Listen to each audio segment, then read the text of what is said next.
съвършените как прогнозата. Нещата са много прости. Просто трябва да се намери цикъл, трябва да се знае кое е съвършеният цикъл. Съвършеният цикъл е този цикъл, който отива там, където започва. Тоест земята захапала опащане. Съвършеният цикъл. Всеки съвършен цикъл отговаря на друг съвършен цикъл. И нещата всъщност при прогнозата стават много прости, ако се знаят тези факти. Просто един малък времеви цикъл съответства на един по-голям времеви цикъл. Най-просто, което всички вие знаете, е за един ден една година. Нали? Знаете ли това нещо? Да. Един ден една година. Защото това са съвършени цикли. При деня, нали, като почнете от независимо къде почнете, дали отидете на Слънцето, до следващия кръг. Ето ли един съвършен цикъл. И годината. От едно равноденствие до друго. Бум. Какво друго? Месец. Един месец. Пак едно завъртане циклично на Луната. И въпросът става много интересен, ако разгледате как вавилонците са разделили деня си. Те са разделили деня по същия начин, по който са разделили годината. 12 часа. Да. За съответните планети. Смисъл, утвърждат. 12 части са разделени и деня, 6 нощни, 6 дневни. Наричали са каш-бук тези часове. 6 дневни, 6 нощни. Сега, на колко са разделили всеки от тези часове? И какво става? Колко ще бъде едно такова, значи един, това как да го наречем, в годината едно такова деление се казва ден, което е 1/30 от месеца. В деня, като го разделим на 12 части, деня, 6 дни и 6 нощни, и всяка от тези части разделим на 30, ако това го правим по време на пролетното равноденствие, когато деня е равен на нощта, колко съвременни минути ще бъде една такова нещо? 4 минути, да. 4 минути, да. И това каквото дава? 1 градус от еклиптика. 1 градус. Ключа на примарните директори. Всъщност, тук вие може да си изведете много неща. И това, като знаете, всичко ви се нарежда идеално. Защото освен тези ключове има и други. Значи, чета аз един превод на Абрахам Закас от Акадски. Текста в превод беше: за всеки 30 дена вземи едно беро. И продължава текста.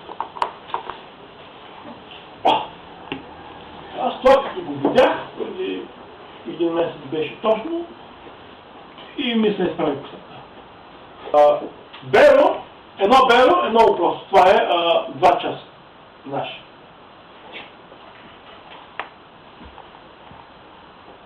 Това е точно едно стандартно кашбук. Другия начин е кашбук. Да го произнесеш по всички. А пък акадите са учели уж беро. Значи, това е, за което говорим. Това е едно стандарт, това е една 12-та част от денонощието. Едно беро. Което е наши 2 часа. Стандартно.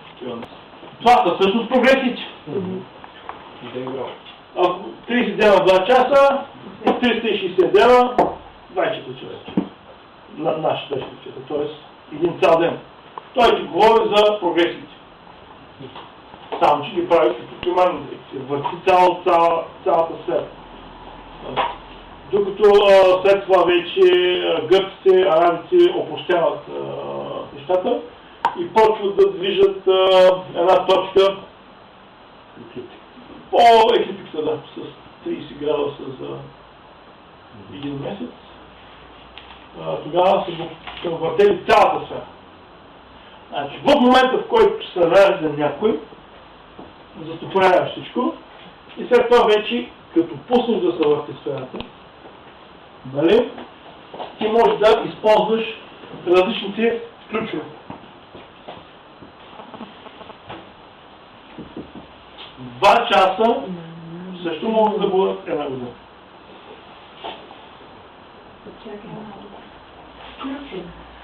Една година от живота. Значи първите 2 часа от живота, от небето след раждането ти, отговарят на първата година от живота ти. Значи знаеш първата година. 2 часа за година. След раждането. Каквото стане след раждането ти, първите 2 часа отговаря на първата година. Какви са нещата? Така. Хайде сега да видим кое на какво може да отговаря. Значи най-малкото това са 4 минути.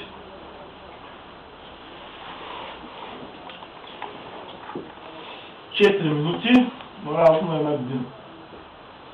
После имаш, нали,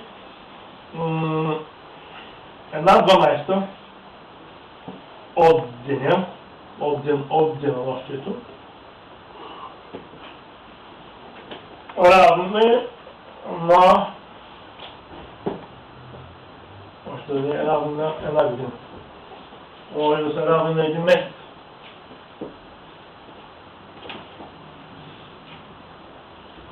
Всъщност това са 2 часа. 2 часа.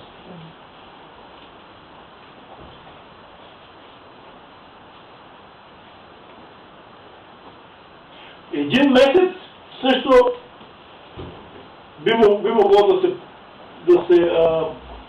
приравни с една година. Имаш множество ключове, всъщност. Множество. Те са ги знаели тези цикли и са ги използвали. Това е черно на бяло прогресии за прогресиите, написано в един трактат, който може би от 3 век преди Христос, препис от много по-стар. Това е едно 5-7 век. Най-малкото това нещо са мъртво време. Значи, те още тогава са знаели за прогресиите и са ги използвали даже. Те са за прогресиите, си мислят хората, че са измислени чак в Ренесанса, че ги измислят Платонис. Това не е вярно. При гърците мисля, че също ги има, но ги има и преди гърците. Безкрайно учуден, аз разбрах, че всъщност те са използвали много различни ключове. Ето тук, например, виждам. Една година е равна на 6 градуса, на 3 градуса, на 12, на 18, на 30. Много различни ключове са използвали. Използвали са ключове, при които 1 градус е бил равен на 100 години. Това за династии, за държави, градове.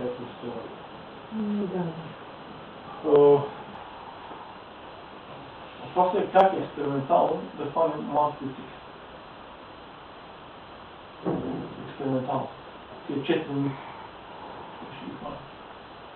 Едно време си мислех, че може би температурата може да се измери, нали, като континуитет и да са или да се види на някакви цифри, такива на всеки, да речем всеки 4 минути да се появява един максимум.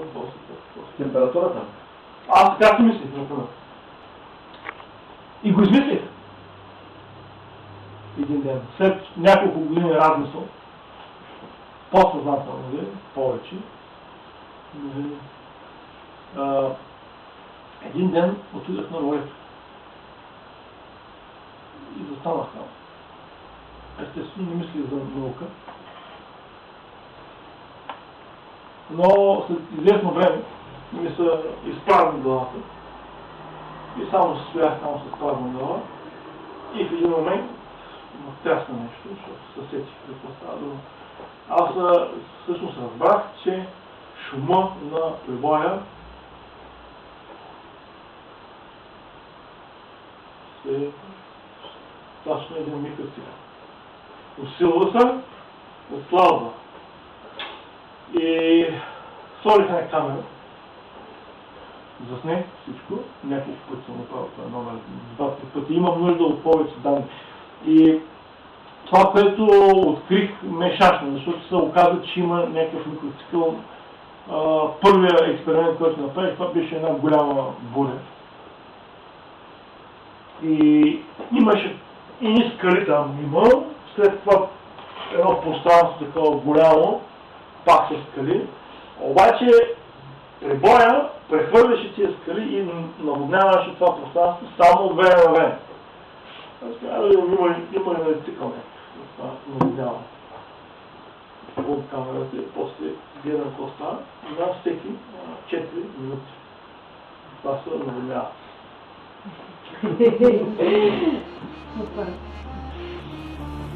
И има няколко цикли. Първоначалната ми данни са, че има няколко цикли и един цикъл, има цикъл от една минута. От една минута, от 4. Мисля, че имаше и по-наресложни цикли няколко. Но това нещо трябва много данни, да се обработи статистически и да се направи. Може много интересни неща да са получени.